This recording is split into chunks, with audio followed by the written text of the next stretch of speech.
दोस्तों, आज की कहानी है विधवा माँ और इकलौते बेटे की दर्दनाक कहानी। कहानी पसंद आए तो वीडियो को लाइक और सब्सक्राइब जरूर करना। अनीता की खूबसूरती के किस्से कॉलेज में हर एक की जबान पर थे। वह जब कॉलेज आती तो हर ओर एक समासा बंध जाता था। वह हरियाणा की एक छोटी सी शहर सिरसा के नामी वकील की बेटी थी। वह बेहद खूबसूरत व प्रतिभाशाली थी, चालाक इतनी कि अपने किसी को कुछ नहीं समझती थी। अभिजात व आत्मविश्वास से उनका नूरानी चेहरा हरदम चमकता रहता। वह मुस्कुराती भी तो ऐसे जैसे सामने वाले पर एहसान कर रही हो। कॉलेज में एक रसूख वाले नामी वकील की बेटी यदि होशियार और सुंदर हो तो उसके आगे पीछे घूमने वालों की फेहरिस्त भी लंबी ही होगी। लेकिन अनीता ने सब युवकों में से नीलेश को चुना, जो गरीब और हर वक्त किताबों में खोया रहता था। वह अनीता का ही सहपाठी था और गांव के एक गरीब किसान का बेटा था।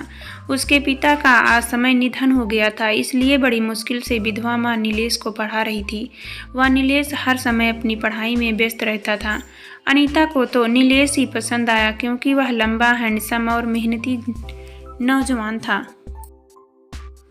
अनीता जब तक कुछ पूछने के बहाने उसे अपने नज़दीक लाती गई और देखते देखते उनकी दोस्ती की चर्चा पूरे कॉलेज में होने लगी।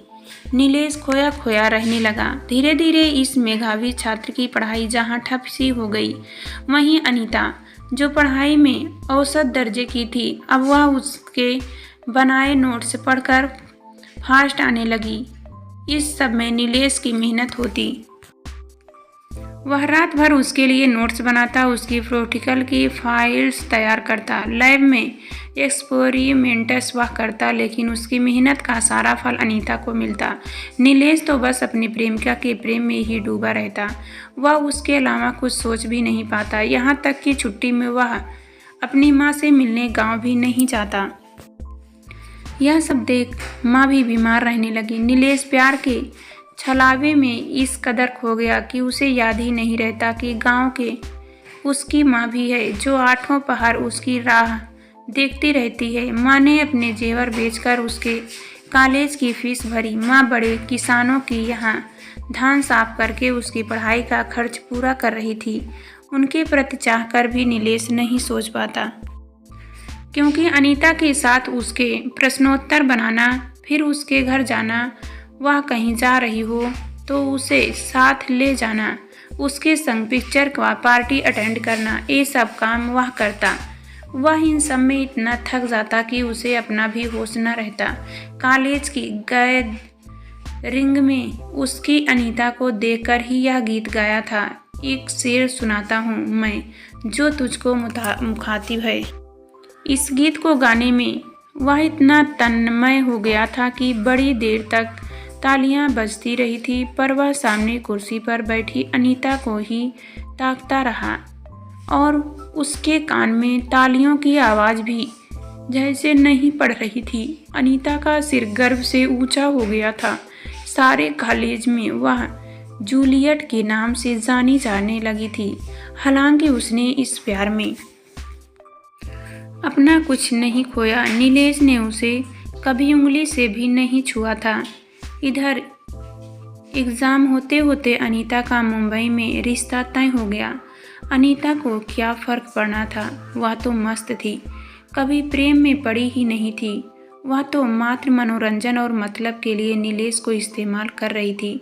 आखिर रिजल्ट आया, अनीता अव्वल आई और नीलेश 2 विषयों में लटक गया। उसका 1 वर्ष बर्बाद हो गया। इधर अनीता विवाह कर मुंबई रहने चली गई, जबकि नीलेश को प्यार में नाकामी और अवसाद हाथ लगा।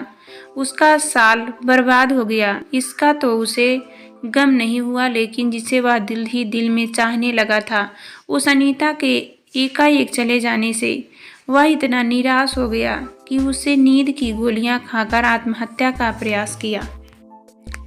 जब अनीता की बारात आ रही थी तब नीलेश अस्पताल में जीवन और मौत के बीच झूल रहा था। उसकी गरीब माँ का रो रो कर बुरा हाल था। वह नहीं समझ पा रही थी कि हर कक्षा में प्रथम आने वाला उसका बेटा आज कैसे फेल हो गया। वह इतना होशियार, सच्चा, ईमानदार व मेहनती था कि माँ ने उसके लिए असंख्य सपने संजोए थी, किंतु एक बेवफा के प्यार में उसे इतना नाकाम बना दिया कि वह शराब पीने लगा। उसका भरा भरा चेहरा व शरीर हड्डियों का ढांचा नजर आने लगा।